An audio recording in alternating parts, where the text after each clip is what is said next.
একটি দৃশ্য আমি দেখছি। প্রতিদিন এই কমল বিল দিয়ে আমি যেই কৈলাস ধর্ম প্রচার করতে, এই কমল বিলে এমন কোন মর্মান্তিক দৃশ্য আমার চোখে ভেসে আসেনি। আজ কেন এই কমল বিল আলোতে আলোকিত হয়ে আছে, এর যে কোনো বিহিত বুঝতে পারছি না। এর বিহিত না পেলে আমি এখান থেকে যাব না। কে তুমি? তুমি কি মানব? না মানব। যদি আমার কথাই সারা দাও, আমি ভগবানের নামে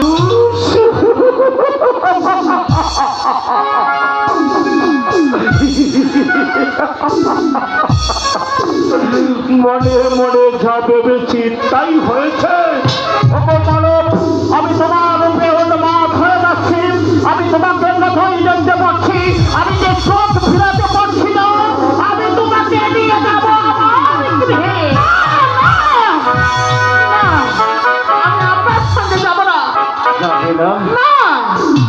আপনার হলেন গুরু মানুষ আর আমি হলাম মানব চন্দ্রবতী। আমি যাবো আপনার সঙ্গে, আপনি এখান থেকে চলে যান। আমি বড় মানুষ, 12 বৎসরের যুবতী।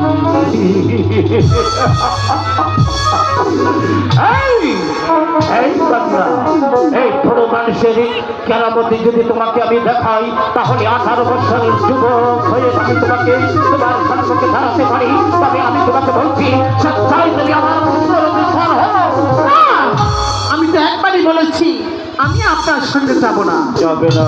না না না, ঠিক আছে, আমি যাবো আমার পিতার সঙ্গে। তুমি যাবে তোমার পিতার সাথে? হ্যাঁ গো।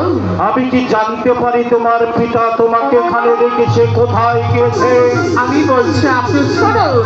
বলো। আমার পিতা প্রতিদিন এই রাস্তায় কৈলাস ভবন যাত্রা করে। কৈলাস ভবন? হ্যাঁ গো। তারপর? আমার পিতা আসলে আমার পিতার সঙ্গে আমি চলে যাব। আপনি এখান থেকে চলে যান। চলে যাব, চলে যাব।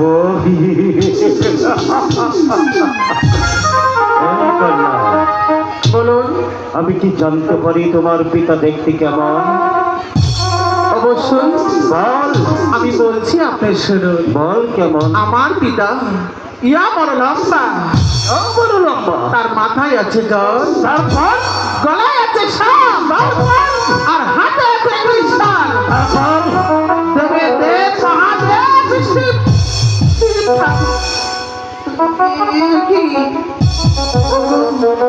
ওগো পিতা দেবতা, আমি যে বড় ভুল করে ফেলেছি পিতা, আপনি আমাকে ক্ষমা করুন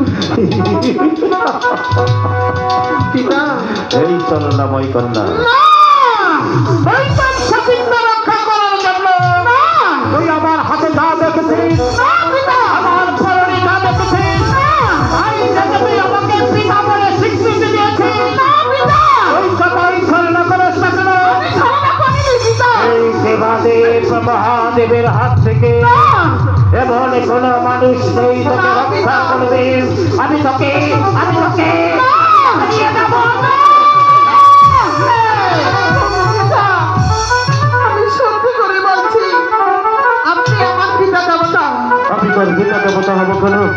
আমার তো কিছুই মনে পড়ছে না। তোর জন্ম কোথায় হয়েছে, কিভাবে হয়েছে, তোর জন্মের পরিচয় আমার কাছে খুলে বল। তা না হলে আমি ভগবানের নামে তৃপ্তি হয়ে বলেছি, এই খবর আমি সত্যি সত্যি ঠিক আছে পিতা দেবতা, আমি সত্যি করে বলছি। আপনি শোনো, আপনি যখন যাত্রা করেছিলেন ওই পাশে পাশে মিলন হয়েছিল, ওই মিলন দেখে আপনার আসন হয়েছিল। ওই আসনের চুপে এক পুরামণি পড়ে গেলে পদ্মার মাথার উপর, পদ্মার নামটি পাথার বাবুটি পাশন যদি আমাকে লালন পালন করে এতদূর বড় করেছে। মনে পড়েছে, মনে পড়েছে, সব কিছুই মনে পড়েছে। অনেকদিন আগে আমি গিয়েছিলাম কৈলাস ধর্ম প্রচার করতে। সেখান থেকে ফেরা আসার পথে আমার এক প্রকাশক মনে পড়েছিল ওই কমলের মাঝে। সেখান থেকে তুমি তোর জন্ম হয়ে থাকে, তুই যে আমার অন্য সন্তান, আমি হয়েছি তোর জন্মদাতা পিতা। তাই তো তোর পিতা হয়ে আমি তোর সাথে খারাপ আচরণ করেছি। তার জন্য তোর হতভাগা পিতা। পিতা দেবতা, আপনি যে আমার মাথার উপর, আমি আপনাকে ক্ষমা করে দিয়েছি। সত্যি তুমি ক্ষমা করেছো? হ্যাঁ গো। তুমি যদি আমাকে ক্ষমা না করতে, স্বয়ং ভগবান আমাকে ক্ষমা করতো না। আমি বিবাদের মহাদেব, এই পৃথিবীর সবাই আমাকে দেবতা বলে স্বীকার করে একটি করে গান পূজা দেয়। সেই দেবতা ভুলের বসতে তার কন্যাকে না চিনতে পারে অনেক কটু কথা বলে ফেলেছে। ও বাবা, আমি যেতে চেয়েছিলাম ওই কৈলাসনগর কুসুমে পাড়া, আমি যাব না সেখানে। ভগবান তোমার দিদার বিনিয়েছে, আমি তোমাকে নিয়ে যাব তোমার মায়ের কাছে। তোমার মা বসে আছে আমার পন্তকে, আমি কখন ফিরে যাই গৃহে, আমি তোমাকে তুলে দেবো তোমার মায়ের হাতে। আজ থেকে এই শিবাদেবী মহাদেবের কন্যা হিসেবে লালন পালন হবে। ঠিক আছে পিতা দেবতা, আশীর্বাদ করো। এই তো আমি আশীর্বাদ করি। আমার পুষ্পরদেশ্বর হও। এই তো সব আমি তোমাকে এখান থেকে নিয়ে যাব সেই পঞ্চপুর শহর। এবার চলুন। ও কি আহারা হাইবা